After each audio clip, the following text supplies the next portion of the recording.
afternoon. Good afternoon. There we go. Well, thank you so much for coming. This is day 2 of South by Southwest EDU. It's been a blast having you guys all in town. We're really loving everything that's happening. I just want to highlight a few things, then we'll jump into the intro. So one, you may have passed by, the Education Expo is open downstairs. This is a free and open to public event that we do for the Austin community, celebrating lifelong learning here locally. I encourage you to check it out. It'll be open between 2 and 8 p.m. today. Also this evening, we have a number of films that we are screening at the Alamo Ritz, which is only a few blocks north of here on 6th Street. I really encourage you to come and check those out as well. There are also a few socials that will be occurring following the keynote. One, we'll have a series of meetups over at the Hilton on the 4th floor, and then we'll have a series of parties in a general area. We're calling them our block parties. They will be at Compass Learning's office, the Market, and the Ginger Man, and those will all be in the online schedule or the mobile app. Okay. So it's with great pleasure that I get to introduce our speakers today. Our connection stems from a book group, of all things, who's had the good fortune of having both David and Elizabeth join them on a number of occasions. My hope is that after their lovely talk in a few minutes, that you guys have the same energy to discuss and debate what makes a great teacher and instructor following this talk as well. As co-founder, CEO, and editor-in-chief of Chalkbeat, Elizabeth Green has been immersed in the education world, covering teacher development and expertise from many publications, including the New York Times Magazine, the New York Sun, the U.S. News and World Report. Most recently, she wrote a book, Building a Better Teacher, How Teaching Works and How to Teach It to Everyone, which is a New York Times bestseller. Her fiancé, David Epstein, has a similarly impressive resume. Former senior writer for Sports Illustrated, now investigative reporter at ProPublica, David wrote the New York Times bestseller, The Sports Gene, which tackles the great nature versus nurture debate. In 1 month, they will be exchanging vows, but today, they will be strapping on their boxing gloves and going head-to-head on what makes a great instructor. At the end of the talk, they'll be doing a short Q&A with Slido, as we did yesterday. Use the hashtag SXSWedu. It's SLIDO.com. And then following that, they'll be doing a book signing in the bookstore across the way at 5:45. Please join me in welcoming Elizabeth Green and David Epstein.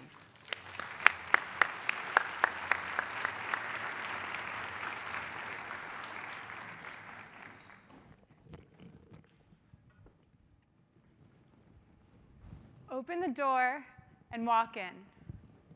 This crowded rectangular classroom is yours. Right now, it includes 26 desks with chairs with attached desks and a whiteboard and early afternoon sunlight pouring in from the windows. Soon, it will also include 26 third graders. Your job, according to the school district that employs you and the state that helps pay your salary, is to make sure that by the end of the class, all 26 third graders understand the concept of place value. That is, you need to make sure that they can correctly multiply a 1-digit number by a 2-digit number. And not only that, that they understand the meaning of the answer. By the end of the year, you'll also have to teach fractions, the distributive property, area mapping, and, oh yeah, how to overcome poverty. But for now, just place value. Are you ready? Yeah, are you ready? All right. The children file in, hyper from recess, and take their seats. Richard sits near the front. On his first day this year, Richard declared to you and to the other students that math is his, quote, worst subject. So, it's a surprise when 30 minutes of the way through class, with class almost ending, his is one of the hands that pops up to answer the hardest problem yet of the day. 49 times 5. You see other students you could call on to answer this problem. Students who you know are very likely to give you the right answer, right in the nick of time as class is about to end. Richard, meanwhile, is more of a mystery. What will he say? What should you do? There's just 10 minutes left in class. Do you have time to risk a wrong answer? Does Richard have time to risk a wrong answer? What will be the consequences for him if you call on him and he's wrong in front of 25 other children? He already has low self-esteem in the area of math. Is it right to call on him? On the other hand, what impression will you leave on the 25 other students if you don't call on him? You make your decision. Richard.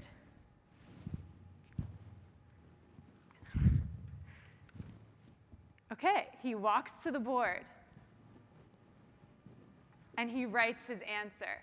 Drum roll, please. 405. Uh-oh. As an adult with basic numeracy skills, I think all of us here know that 405 is not only incorrect, but nonsensical. You know that 49 times 5 should be something like 50 times 5, right? Something closer to 250, not 400. How does Richard not see that? What is he thinking? And what should you, the teacher, do? Now, at this point, if you were Michelle Pfeiffer wearing an awesome, badass leather jacket, strutting into the set of Dangerous Minds, or if you were Robin Williams standing on a chair dramatically in Dead Poets Society, or if you were Jaime Escalante in East LA, teaching Los Angeles students to love math, it would be easy. What you would do is, in a minute, you would transform Richard with your personality alone into not only knowing the right answer, but in a week, he'd be the captain of the math team. Sadly, this is not a Hollywood soundstage. This is real life. And in real life, teaching is not about personality. In fact, when researchers study which personality traits could predict great teachers, they find that no personality trait matches up to great teaching. Neither does wearing a leather jacket. You can be extroverted or introverted, humorous or serious. It doesn't matter. You are equally likely to be great as you are to be ineffective. What does matter is that you have specialized, complex knowledge and skill. That is what makes a good teacher. Teachers have the science of intellectual empathy, the science of teaching. They know not just the right answer to a math problem, but why students will get any number of wrong answers. And then they know what the underlying cause was and what to do about it. So, how could Richard have gone wrong? A skilled teacher would start by imagining the steps in the conventional algorithm for solving this problem. 49 times 5 is correctly done by first multiplying the 5 by the 9 to get, good, I'm glad you guys know that. The 4 is carried up here in 45, and then, importantly, the next correct step is to multiply these two numbers together, and then, only then, add the carried 4. So the correct answer is, of course, 245. But what a skilled teacher will also know is that in going through these steps, students often misfire. They often do the steps in slightly wrong order. In fact, the most common way they do this is by adding before they multiply.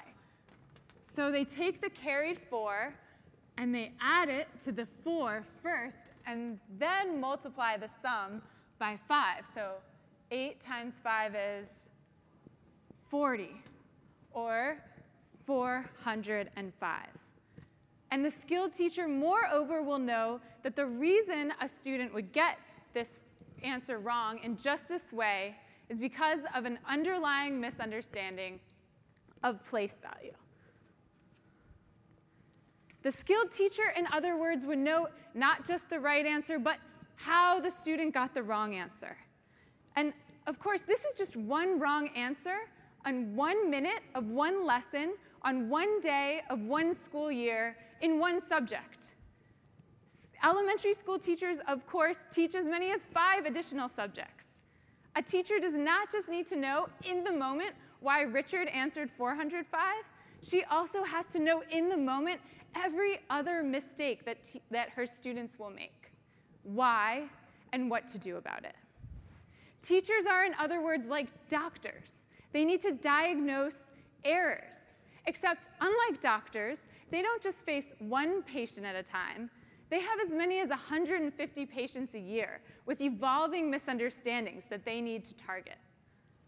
The key, of course, is not personality, but complex, incredibly intricate knowledge and skill. That is what makes a great teacher. And in fact, I will contend for you in the next hour that it is dangerous to think otherwise. To imagine that teaching is something that is a born skill is not only wrong, but it's dangerous. Because when we do that, as we have for many years now, we leave teachers alone to invent the answers to these complex problems. And that is not only dangerous for teachers, but also for students. Thank you. You're next.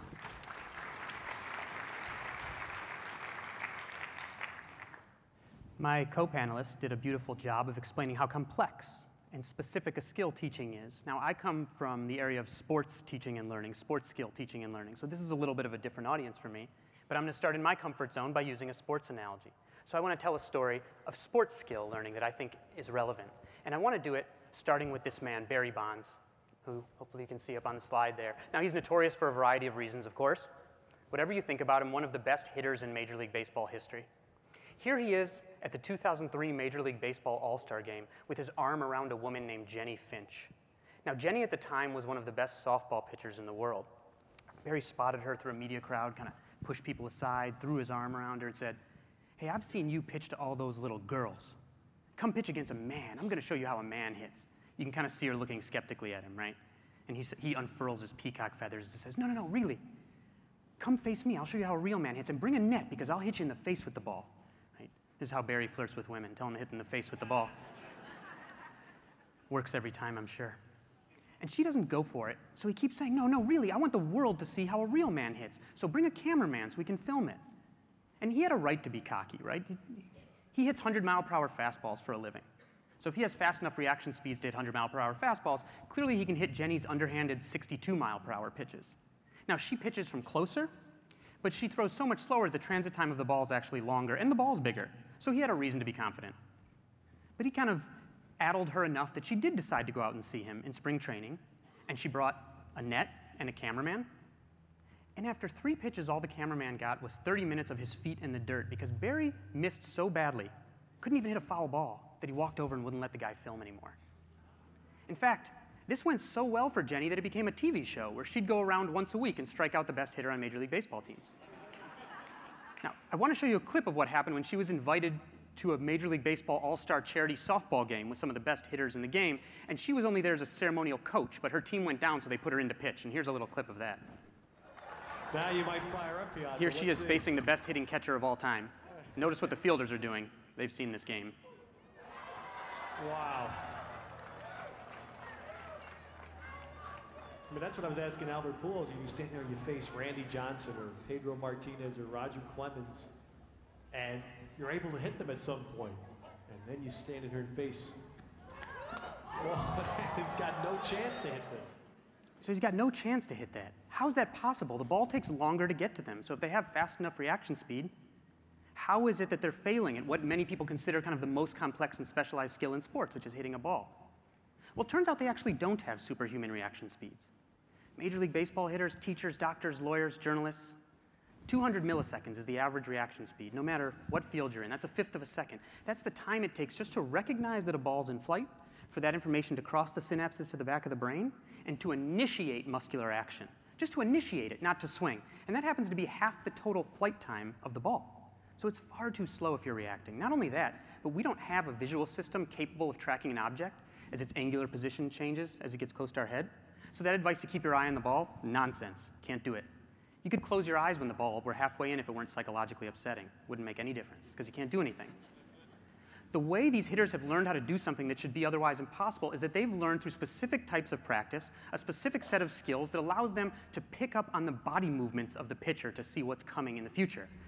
Shifts of the torso, rotation of the shoulder and the elbow, the flicker of the pitch, which is the flashing pattern that the seams of the ball make when it spins. They group this into what psychologists call a chunk. That's taking a bunch of different data, forming it into one signal. As soon as the ball's out of the hand, it says, ball's going here or there, swing or don't swing. And they have to do it right when the ball's out of the hand. They're not actually relying on these natural reaction speeds. They're relying on what I call sport-specific software, those specific skills that are needed to execute. So this is something they learned. They downloaded like software that they had to learn this specialized knowledge. And when they were faced with an unfamiliar scenario, unfamiliar shifts of the torso, unfamiliar rotation of the arm, unfamiliar spin of the ball, they were stripped of that highly specialized, complex knowledge that allowed them to do things that seem like the result of superhuman ability. And this problem is even greater in other sports. Muhammad Ali could execute a jab in 40 milliseconds. That's less than a quarter of the minimum human reaction time. So I want to show you what happens in boxing when people don't anticipate what's coming before it comes. You can see this is right in this guy's line of sight, right? He can't even begin to move. But watch this next one. This next one comes all the way from Alabama. This is about as long as a punch can be. It's directly in this guy's line of sight for as long as could possibly be. But because it's coming from a weird angle and he couldn't anticipate, he can't even begin to move. Can't even begin. So these people don't have these superhuman abilities. They're relying on sport-specific software, the same way that teachers rely on teaching-specific software, right? So the reason Barry Bonds couldn't hit Jenny Finch is because he hadn't put in the right kind of specific practice, right? He hadn't put in his 10,000 hours of practice. Raise your hand if you've heard of the 10,000-hour rule. No, pretty much everybody. So the most kind of strict interpretation is that there really is no such thing as talent in teaching and baseball, music composing, and surgery. It's just a manifestation of huge amounts of practice that make it look like someone is really gifted. But actually, they're learning specific skills. Anyone, necessary and sufficient for anyone to become an expert. And it turns out this doesn't just apply to sports. It actually came out of things like chess, a more cognitively complex activity. In the 1940s, a famous series of studies gave chess players of different ability levels chess boards, and then the boards were taken away and they were asked to recreate the board. Grandmaster chess players could recreate the entire board after seeing it for 3 seconds. That's an incredibly difficult task. So the researchers concluded that grandmaster chess players just had photographic memory, innately miraculous memory. But then these studies were repeated, starting in the 1970s. In this case, a wrinkle was added. The players were also given boards that would look normal but would never quite occur in a game situation. And in this scenario, the grandmasters were no better than the novices. They didn't have photographic memories. They had learned a system of chunking the pieces the way that Barry Bonds has learned to chunk body movements so they could quickly draw meaning from otherwise complex situations. And we all rely on this chunking in things in which we are expert. In fact, if you're listening to this talk, you're an expert in the English language, so I'm going to give you a little quiz. I'm going to give you 20 English words, and I'm going to give you 10 seconds, and I want you to memorize as many as you can. Ready, set, go.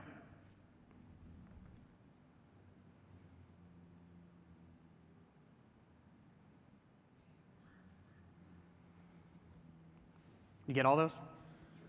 5, 10, maybe 15 if you're some kind of crazy memory expert. All right, now you've had a trial. I'm going to give you 20 more English words. I'm going to give you 10 seconds. Let's try one more time. Ready, set, go.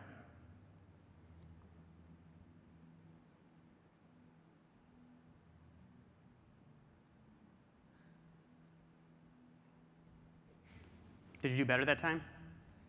If not, there's something wrong with you. As you may have guessed, those were the same 20 English words or the same 20 data points, but you could do better in the second scenario because you've learned a system of grammar and chunks of words and phrases that allow you to quickly take meaning out of an otherwise complex scenario, whether that's in teaching or surgery or sports. And you learned the English language, right? So maybe had you put in your 10,000 hours against major league pitchers, or in a classroom, you would have been like Barry Bonds or like Jaime Escalante. That's the promise of the 10,000-hour rule, right? But raise your hand if you've actually read the primary source literature that it comes from. 1, 2, 3 hands here, maybe. So the study that made it the most famous came from a psychologist at Florida State, and he's actually been extremely dismayed with the public portrayal of his work. In fact, he's been so dismayed with the portrayal of the 10,000-hour rule as this magic secret to success that he has a letter linked on his faculty webpage, the title of which I think speaks for itself, The Danger of Delegating Education to Journalists. So that was a study done on a group of highly pre-screened violinists at a world-famous music academy, already highly pre-screened for talent level. And they had accumulated, on average, 10,000 hours of practice by age 20, the best 10 of them. But in fact, most of them did not reach 10,000 hours. So there was huge variability. The nature of an average is that it obscures that variability. So to go back to chess, it takes 11,053 hours on average to learn enough chunks to become an international master. But some people learn each chunk a little faster than someone else, and those gaps get accentuated when you have to learn 100,000 or 300,000 chunks, such that some people make it in 3,000 hours because they learn each chunk a little faster. And some people are still being tracked at 25,000 hours, and they still haven't made it because they learn each chunk a little slower. So as they learn the complex skill, their rate of learning each small piece of it turns into a huge advantage for people with certain underlying abilities. So I've gone across the skill acquisition literature from sports to chess and surgery, and I've coined a phrase that I think is more accurate to the breadth of skill acquisition literature, and I call it the 10,000 hours plus or minus 10,000 hours rule. I don't think it's going to catch on, but it's much more accurate to the breadth of skill acquisition literature. And the problem is that, remember, that skill, that teaching or sport-specific software is what you need to execute your task. And just like your computer, that software doesn't do anything, or your hardware doesn't do anything without the right software, right? Nothing. But once you've got that software, the hardware you have starts to make a heck of a lot of difference to how good of a machine you have. So to go back to a baseball example, this is an eye chart you might see at a doctor, not calibrated for your distance, obviously. This is me. I see from 20 feet away what the average person sees from 20 feet away. Your maximum visual acuity is set by the density of cones in your macula. It's like the megapixel rating of a camera. You can adjust the lens with glasses and get a better picture, but the maximum is set by the density of photoreceptors in your eye, like the maximum is set by the megapixel rating of a camera. This is the average of pro tennis players. The average pro tennis player sees from 20 feet what I have to stand at 15 feet to see. So they have to learn those visual anticipatory cues. And once they know them, the earlier they can pick them up, the better. The average Major League Baseball hitter can't be tested by commercially available charts because they would be here. The average Major League Baseball hitter sees from 20 feet away what I have to stand at 12 feet to see. So while they are useless without their skill-specific software, once they have it, hardware makes a huge amount of difference. And you know where we learned about this even before baseball? In the studies of Edward Thorndike, also known as the father of educational psychology, documented this exact thing in learning academic skills that are relevant to teaching. He looked at how quickly people could learn complex math skills and noticed there were small differences at the beginning, and then saw what psychologists call a Matthew effect. It takes its name from the biblical gospel of Matthew, those who have much get more. What he saw was those little differences in learning rate that were linked to general cognitive ability caused a massive difference in the amount that people could learn when they got good training, such that people got more different, not more the same, with more skill-specific training. Okay, that was pretty good. I'll take it, but I'm going to do better. And I'm going to prove that you're wrong in the place where we normally do that at night at home, which is our kitchen table. Shall we? Thank you. So, Dave, we have a lot more modest flowers at home. I see your point about the power of hardware and its importance in driving specific complex skills like what I was talking about with 49 times 5. But I think that while your sports analogy is great, it's not really fair to apply directly to education. So let me explain why. These on the screen are two individuals. You can just peer over there to see them. And I want to ask you two questions about them. The first question is, which of these two people do you think has the strongest mathematical hardware, the strongest cognitive hardware? Option A is Hyman Bass. He is a world-renowned mathematician who actually is a professor emeritus at your alma mater, Columbia, as well as a professor at the University of Michigan. He has won a National Medal of Science for his contributions to mathematics. These include inventing an entirely new field of algebra. It's called algebraic K-theory. Most people don't know that algebra has multiple fields, but he invented one of them. So that's option A. Option B is Deborah Ball. She is best known for her work teaching elementary school in East Lansing, Michigan. where her accomplishments include one day entrepreneurially identifying an abandoned stove on the street, dragging it into her classroom, hooking it up, and using that stove to help her students bake cookies and through baking learn math. If there had been a South by Southwest EDU at the time, she would totally have presented on this innovative solution here. So, which of these two people do you think has the most powerful cognitive hardware? Most likely A. Most likely A. And I think that's fair enough. The mathematician probably has the most powerful mathematical hardware. Now, question number 2. Which of these two people do you think is most likely to know why a student would think that 49 times 5 equals 405? Another math problem, but one specific to teaching. I'm going to no comment that one. Did you guys hear that? He said no comment, but I'll let you vote. Who do you in the audience think is most likely to know why a child would think 49 times 5 is 405? With applause, those who want to vote for the cognitive horsepower superstar, Hyman Bass, please vote right now by applause. Those who vote for Deborah Ball. Yes. OK, now applaud yourselves one more time because you're right, and Dave is wrong. I said no comment. By implication, you are wrong. So in fact, it was Deborah Ball and Hyman Bass who introduced me to the problem, why would a student think that 49 times 5 is 405, and other problems like it. Deborah decided to do this because it was only 10 years through her career as a teacher that she felt she could truly help her students understand math and other academic subjects. And she wondered, why had it taken her so long? What was it? She had taken every math course available to her at her local university, a major research university. And yet that wasn't enough to help her solve the difficult problem of teaching students math.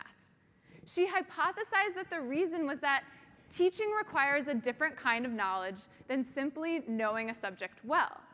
So she decided to team up with someone who had invented an entirely new field of mathematical knowledge before, Hyman Bass.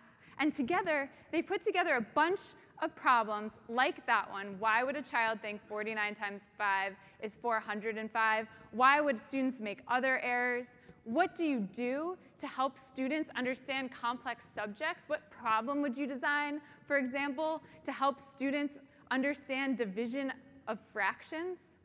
And they gave these problems to two sets of people. The first, people like Hyman Bass with incredible mathematical horsepower, professional mathematicians. The second group, highly effective elementary school teachers like Deborah Ball. And just as you guys predicted, who did better but the math teachers, not the mathematicians? In other words, cognitive underlying hardware is not enough to help someone learn to teach. Teaching skill is something you can only acquire through careful study over time. And indeed, a recent study confirms this. Researchers at Columbia, Dartmouth, and other universities came together to look at all of the possible factors we could use to predict who is likely to be a great teacher. They put so many factors in that they called this study informally the kitchen sink study. Literally everything you could think of, they tested. And that included several measures of cognitive hardware. It included teachers' SAT scores. It included the index of selectivity of the undergraduate institution they graduated from. It included an IQ test of their cognitive ability. And none of these measures were seen to be predictive of who is going to be a great teacher, who is going to actually help their students learn. But, Dave, one measure was, and that was the one that Hyman Bass and Deborah Ball teamed up to come up with. They called it mathematical knowledge for teaching, the specialized skill that you need in order to help students learn. Your turn. So I'm going to give one more sports example before I leave sports alone, because I think it's relevant to the kitchen sink study. There was a study like that done that I call the best sample of youth athletes ever taken, and it was a tennis study in Germany that took 100 promising players at age 12, and the goal was to study the kitchen sink, behavioral traits, general athleticism traits, and try to predict 10 years or more down the road who would be the best ranked adults, who would become professionals. It turned out to be an incredible study because 10 of the kids went on to become top 100 in the world that they had taken at age 12. 2 of them went on to become number 1. Boris Becker and Steffi Graf were in the study. And what they found, the best predictor in all their kitchen sink of variables of which 12-year-old would go on to become a great adult was sport-specific skill. It was literally tennis-specific skills, like mathematical knowledge for teaching. It was how well they could make certain spins, how accurately they could hit a ball to certain places. So again, it was that specific skill. But when they made a model accounting for all of the development of these players and did it again 10 years later and got the same thing, they found that the model didn't work unless they included the indirect impact of general athleticism. The kids who could jump higher, run faster, were the ones who were learning the tennis-specific skills most rapidly. So there was an indirect effect of their hardware on their ability to learn the software. And in fact, in the kitchen sink study, the same thing shows up for mathematical knowledge for teaching. So I want to show a figure from that study. This is kind of ugly. This is the factor analysis done from the kitchen sink study. Now, factor analysis is a sophisticated statistical method of taking a large group of variables and finding out what smaller number of underlying factors actually unite them and relate them. And in the kitchen sink study, the researchers found that there were actually only 2 factors that related all these many kitchen sink variables, and they were cognitive skills and non-cognitive skills. Cognitive skills were things like conscientiousness, goal setting, sticking to a goal, which has a lot in common with grit, if people have been hearing that term. Things like extroversion, things like majoring in education. Where the cognitive skills were things like a culturally reduced pattern recognition test, SATs, those sorts of things. And when you look at the factor analysis, math knowledge for teaching turns out almost to be the most highly related to cognitive skills. The only thing that is slightly more related to cognitive skills in that study is score on the SAT math. Math knowledge for teaching is right with it. It's more highly related to cognitive skills than the IQ test that they gave them, the Raven's progressive matrices in these studies. So this, again, while mathematical knowledge for teaching is what mattered, cognitive ability was functioning just like general athletic ability in the tennis study. It was determining who was getting that mathematical knowledge for teaching more quickly and more thoroughly. And I think these results are backed up by a recent National Bureau of Economic Research study. Oh, are they? I think they are, yes.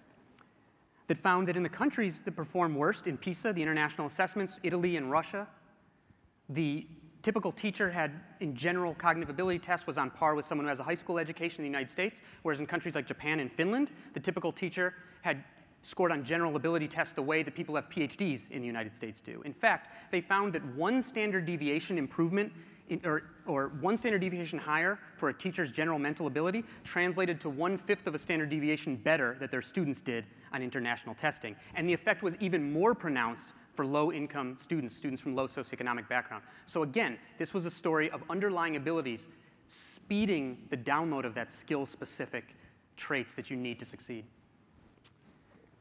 Okay, well. Can I actually read just quickly, sorry, one last line from that study, the NBER study? Okay. The very last line, I think, summarizes it well. Simply put, smarter teachers make smarter students. Okay. I know we have the smartest teachers in the world in this room today, so you might be inclined to agree with him, but of course, more so you want me to win, as I do. And most of all, we want to believe in the possibility of constructive dialogue in education. So with that in mind, I'm going to admit that it's possible that there's an indirect effect of underlying hardware skills that could positively lead to teacher effectiveness. However, I think that we have to remember why we're really having this debate in the first place.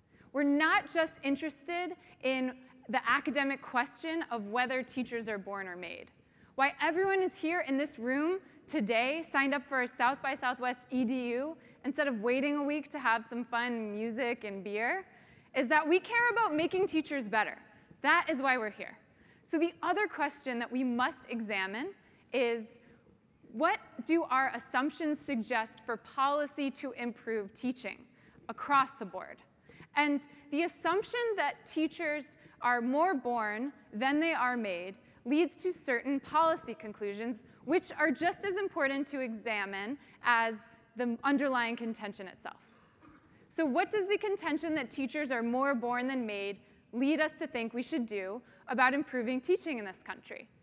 It leads us to think that we should recruit the best and brightest students. If we could just get the smartest, Ivy Leagueist kids from graduating college and shove them into classrooms, then we could surely close the achievement gap, right?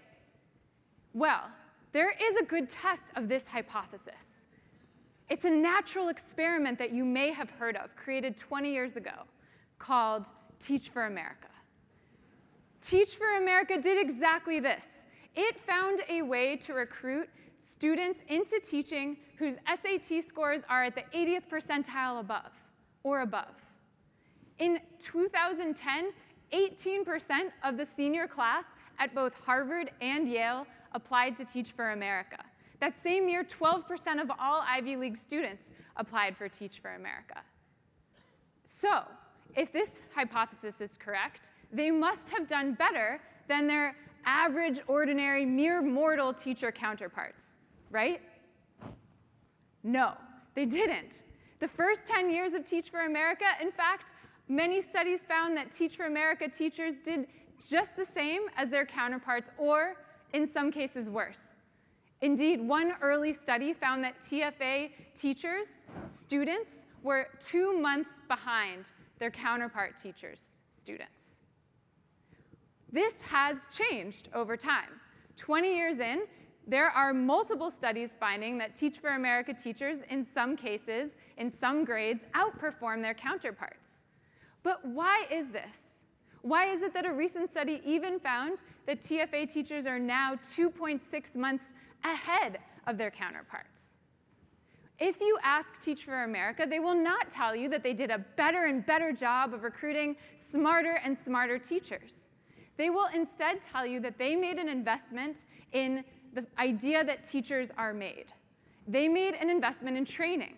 They have improved their training, made it more specialized, more attuned to what teaching really takes. And that, Dave, is what led them to get these better results. So from a policy point of view, I think it's clear teachers are more made than born. So I don't think it should surprise anyone that as Teach for America invested more in training, that they opened up a gap on their peer teachers, because it's exactly the underlying cognitive abilities, again, that are most related to the ability to learn new specific skills. So the more training that Teach for America gives, the greater I would expect that gap to become. And it's the same thing in other experiments. You're right, we should talk about policy. Things like merit pay, right? This idea that teachers will do better if you just incentivize them to do better. But I think it's no wonder why that didn't work, right? There was an experiment for this where we live in New York City. It didn't work at all. Because I don't think those teachers are not trying. It's that some of them may not have the ability that allows them to learn things, like mathematical knowledge for teaching very quickly. And so paying them isn't going to make a difference for that. So I think what we have to do is to try to use some of that money instead to try to recruit people who have a better chance of learning things like mathematical knowledge for teaching. I want to show you a slide just from a meta-analysis of general cognitive ability. And I just took out, it went through over 100 professions on a test of general ability. 100 is the population average. So you can see people in all these professions are often quite a bit above average. I just picked out a few professions: lawyer, engineer, reporter, chemist, teacher. And what you'll notice is that the best scoring teacher scored as high as the best scoring lawyer, as the best scoring reporter. Being a reporter, I'm a little surprised we got that high, but and the best scoring teacher scored better than the highest scoring engineer. But what else do you notice about this meta-analysis of cognitive ability is that the lowest scoring teachers scored way below the lowest portion in those other professions.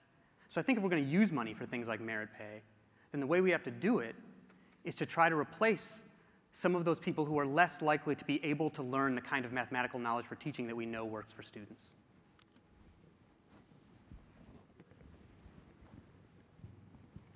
Okay, so you're saying that we need to change the curve, change the composition of the teacher workforce. Let's think about whether that is really realistic. Here is a graph showing the size of the teacher workforce.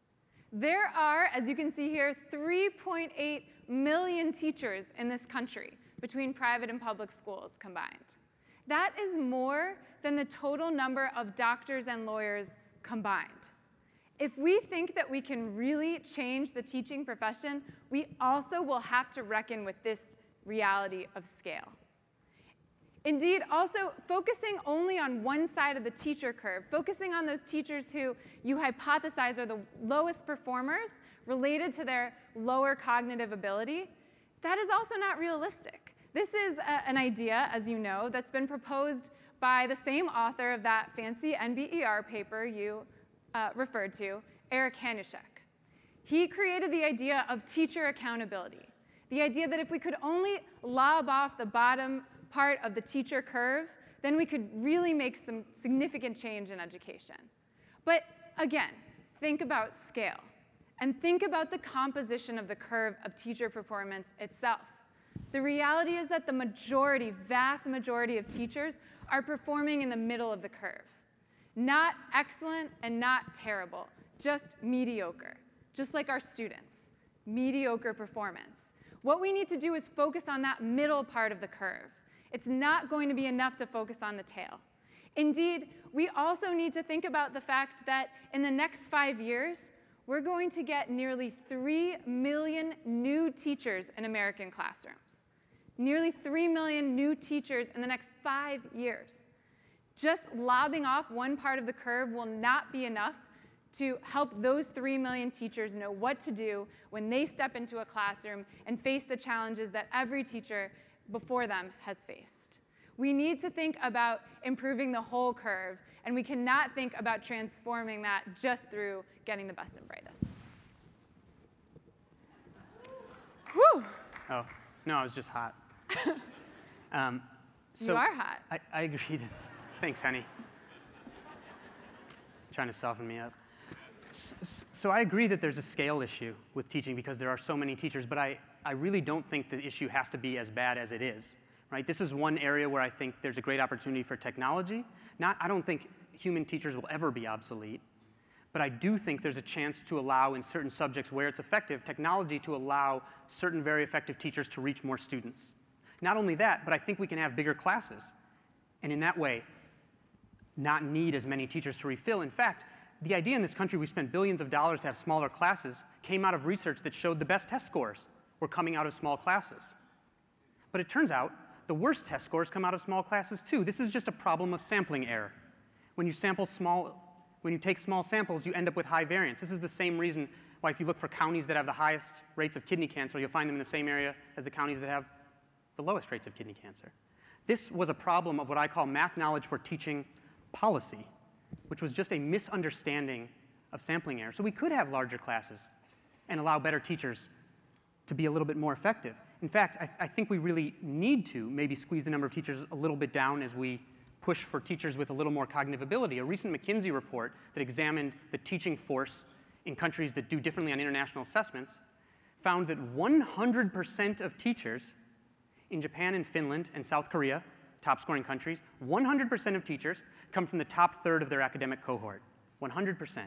In the United States, that's 23% of teachers come from the top third in their academic cohort, and that drops to 14% for low socioeconomic status classrooms. To me, that's a problem. And I want to give an interesting example in South Korea, actually, which is one of the countries that scores the best, of a man named Kim Eung-yong. Now, Kim Eung-yong has one of the highest IQs ever recorded. He could read in 4 languages by the age of 3. He worked at NASA for a decade, kind of became disillusioned with some aspects of it, and went back to Korea. And I was reading an article written in a US publication about him, and he went back to Korea to become a teacher. And I want to read the end of this article about Kim Eung-yong. It says, "It's remarkable that after a lifetime of fame and opportunities brought on by his intellect, he chose to live a normal, low-key life as a teacher." To me, this is an article that's implicitly denigrating being a teacher, saying, wow, he had all these opportunities. It's amazing that he would actually be a teacher. But I think what this publication in the US is misunderstanding is the fact that this is not the feeling in South Korea, that they don't implicitly denigrate teachers in this way, so that it makes sense to use his skills in that way to be a teacher. And I think that is the kind of idea and the kind of culture that we need to have in the US so that people with those kind of cognitive skills, we aren't bemused if they decide to be teachers. Yeah. Ooh. I I totally agree. I think that not only do we definitely need to change the culture of teaching, but we need to dramatically improve the kind of education journalism that's written and advances negative ideas. Go Chalkbeat. So I want to focus, though, on your claim about this McKinsey report. And many of us read this McKinsey report looking at teaching in different countries. And your contention is that what countries that outperform our country tell us is that we should be recruiting the best and brightest teachers. But I've been to one of those countries, you know, because you came with me. And what I found there was a different lesson. I found that the key thing in Japan, the country that we went to, is not who comes into the classroom, not who the teachers are, but what happens to them once they're there. Once they're there. So what's different? The difference in Japan is that the entire school system is designed to make sure that average mortal people can reliably achieve excellence at scale. How does this happen? For one thing, they have a different cultural view of teaching than we do. So how do we view teaching in this country? I think it's exemplified by one of the people I met in my reporting, a teacher who told me the story of his first year teaching. He told me that he was assigned a mentor that year, and the mentor said that by law, she was going to have to observe his classroom. She was going to have to watch him teach.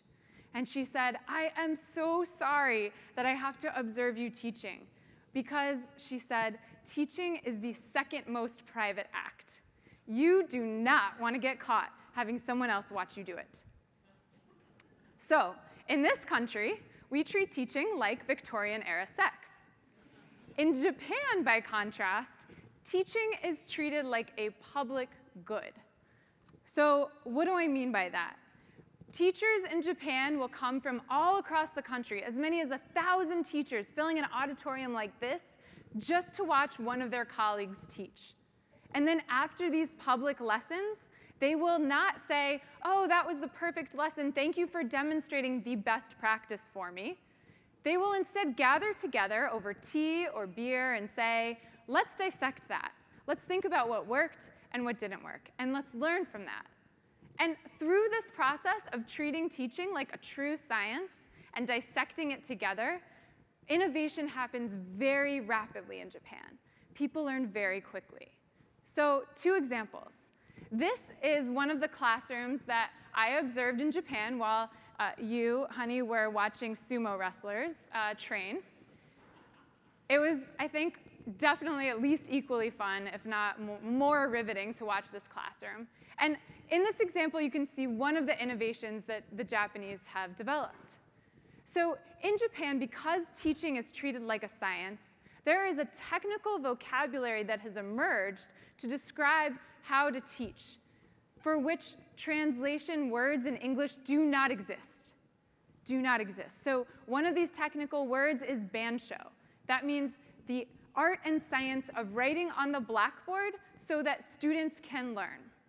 And one element of bansho that has developed over time is the tradition of sharing students' ideas on the chalkboard as they arise, and writing the student's name next to the idea, so that the chalkboard becomes an unfolding portrait of the ideas as they developed throughout the class, culminating in the key point, the key takeaway.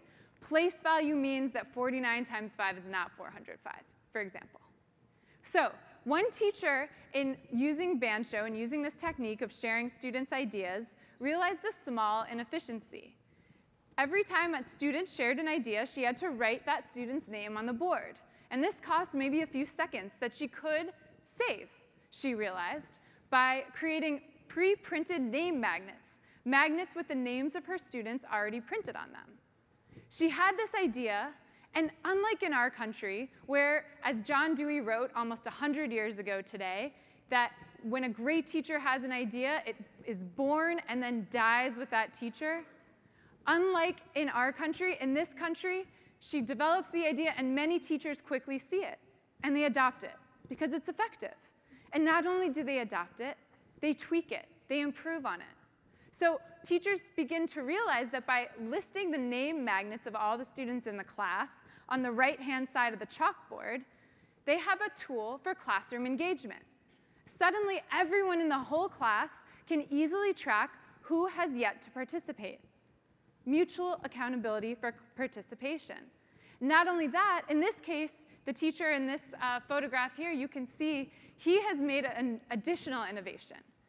To track gender equity in classroom participation, he has made the girls' name magnets pink and the boys' blue. So everyone can track this. So again, one teacher has a small innovative idea, quickly it spreads and is improved upon. What else does this mean? Take the challenge of teaching the concept of subtraction with regrouping, otherwise known as subtraction with borrowing, or the annoying thing where in the ones place, the number on the bottom is bigger than the number on top. So, sorry, I had to think about that. It's a little tough for me even. Instead of something easy, like 16 minus 11, the problem is harder, 11 minus 16. So what is the most effective way to teach students the concept of subtraction with regrouping? In Japan, through the practice of public teaching and a collaborative science of teaching, teachers have landed on the single most effective problem for introducing this concept. It is 13 minus 9. And indeed, this problem is actually embedded in 4 out of 5 major textbook companies in Japan. It did not take 10 years for one teacher to finally figure this out, and sacrificing all 9 years previous of her students to do it. One teacher learns it, everyone can figure it out together, everyone adopts this. So, Dave, I think this is actually somewhat similar to the way innovation happens in sports. I would contend that in education, we often take the wrong lessons from other fields. We look at business and we think we need merit pay. Or we look at sports and we think we need a teacher draft. Wouldn't that be the coolest? We could put the most effective teachers in the neediest schools. Or we need to treat teachers like NBA stars. They should get that level of respect and that level of salary. But in fact, I don't think those are the keys to how innovation happens in sports. I think, in fact, something different is at play. Something very similar to what happens in Japan education, Japanese education, and to what we need here. That's called infrastructure. And it's really basic stuff. In sports, there are commonly held goals. Everyone knows what it looks like to win. Everyone knows what it looks like to get the fastest time. In addition, there is public practice. So when you come up with a sports equivalent to 13 minus 9, everyone can see it. And finally, there is significant time and resources devoted to training, coaching. Coaches are actually, in some cases, paid more than the players, more than a university professor. So all this infrastructure makes it possible for innovation to happen in sports. Take an example that I learned from your TED Talk, the flip turn in swimming. This was invented in around 1956. And once people figured out that doing a flip turn to get from one side of the pool back to the other side of the pool was a much more efficient way, soon it was taking off. And not only one person was breaking world records, but everyone was. So again, what made the flip turn possible? What made the Fosbury flop possible? It was not recruiting the best and brightest athletes. It was having clear outcomes, everyone working together towards the same goal. Public practice, so that one genius makes an innovation and everyone else immediately has access to it. This is what we need in teaching too. And this is why I will want to conclude by saying I'm definitely right. Teachers are more made than born. Not a Freudian slip. More made than born. Thank you.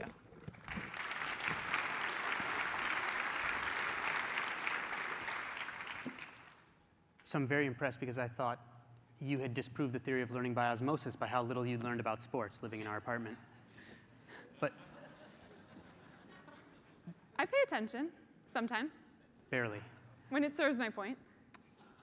But one thing I've really learned from you is to always, because we actually do things like this at our kitchen table, is to always leave on a note of positive synthesis. And our worlds kind of collided when a character in your book, Doug Lemov, the author of Teach Like a Champion, decided to write about my book because he felt like it was challenging to his ideas of practice and talent.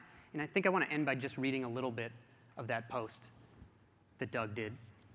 He writes he's comparing great teachers to great athletes. And he says, but we don't need one teacher who's better than every other teacher in, say, New York City to succeed. We need thousands of very good teachers from New York City. For a society that needs thousands of excellent teachers, the results of practice are remarkable. In fact, even if we only needed 2 teachers, practice would still probably matter. It's genes and practice. The question is really a matter of how much of one and how much of the other in various settings. If you're willing to practice your teaching half as much as you practice the sport you loved growing up, as a profession, we ought to be able to make you very successful. If we can't, we have lost. And our loss is doubly sad and ironic because we are supposed to be the profession that's about teaching people to do things. And I can get behind that. And I think now if we've survived this, we're also ready to get married. So. I agree.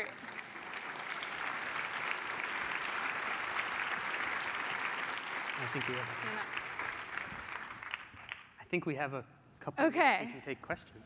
Yeah, let's take questions. It looks like 2,100 of you have submitted questions. So, oh, sorry, I don't understand place value, just 21. So it looks like the top voted question is, many successful people say there was one teacher in their life that changed their lives and ignited passion in them for their field. How can we be that teacher?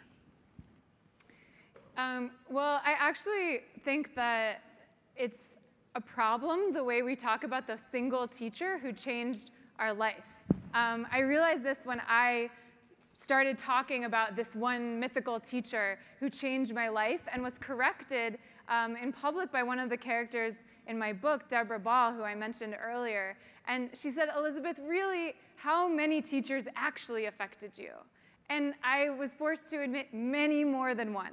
Many, many more. And I think it's actually really a problem for us to elevate teachers to mythological status because that is nothing we can scale. But that said, I think that inspiration comes through specialized knowledge for teaching. You cannot get engagement if you don't know how to help students learn, if you don't peer into their minds and see what they see. I didn't think this was true when I started my reporting. I thought that it's probably something more about personality or something more about charisma, but I've been persuaded by the evidence that really what matters is a grasp of how to help students understand, how to understand what they're thinking, and then get them engaged from there. I think I would just add to that I've read a lot in science of instruction, ranging from military skills to sports and some academic skills, and one thing that seems to me to be important in an instructor is helping imbue a learner with a vision of future self. If they can help them, and I think that's why it's important to help people understand how they go wrong, to help them see that they can be someone who does this right. Yes. And to get a lot better at something, the world is getting more complex. So people have to learn more complex skills, which means they're going to have to put in a lot of time to learn something. And so I think that kind of walking in hand and helping a child see that this is something that helps them get to a certain vision of their future self can be very, very powerful no matter what they're really being instructed in. So the next question comes from Bror Saxberg, hello, who asks, where do teachers get the good learning science research you all describe? Why are teachers not trained as learning engineers so that they can apply that learning science? So one of the focuses of my book is education schools. And Dave mentioned the father of educational psychology, Edward Thorndike. He actually, while he may have done some productive work in studying learning, actually did very unproductive work in helping us understand teaching. And the reason is that he, as became the case for many professors of education after him, disdained teaching. He actually only entered the field of education because he couldn't get a job anywhere else, sadly. And as a result, he only studied the psychology of education. Others have only studied the history of education or the economics of education, not the science of teaching itself. And one of the consequences of this is that our knowledge of the science of teaching is impoverished. So is our preparation of future teachers, because the people who are teaching them often care very little about teaching, or are even, in the case of Edward Thorndike, bored out of their minds by it and fall asleep when they observe a class. So I think that one of our challenges is to refocus teacher preparation work. There are many folks around the country, some of whom are here today, who are doing that. And I think that will be one key among many others to helping teachers access the science of learning and teaching. Yeah, well, I'll just speak from my own experiences. How do we get teachers this kind of research and learning? And for me, obviously, this is less my area in the classroom, and I've really learned it from our brainstorming sessions. So that's why I think these kind of public practice. I think there was a Japanese word that you told me for this kind of group teacher instruction, Jugyo Kenkyu. So they have these terms for this kind of group brainstorming sessions. Yes. All these papers that I cite, this isn't really my field. I've learned this from brainstorming with you at our household. So I really think teachers need to have a chance to do that. And I think you even told me that teachers in some of the most effective countries spend less time teaching because they have more time for learning where this sort of data comes from. So I think that's a really good point, because the temptation is often to say, let's take the research from the academy and let's put it into teachers' hands. But no, actually the most powerful knowledge about teaching lies in the hands of teachers already and needs to be created through mechanisms across classrooms that connect the academy down to teaching rather than the other way around. So I think we're basically out of time, but there's, oh, sorry, go ahead. That was a good point. You want them to applaud? Yeah. You made a good point. So I think we're out of time, but we should just take this last one because I can answer it quickly. So isn't the answer that we need to recruit the smartest students and train them on the complex skills they need to be great teachers? Yes. Thank you very much. Great, that's I agree. You have to put your investments in multiple buckets, and I just would put fewer in the recruitment bucket than he probably would. We'll finish this later. So I win. Goodbye.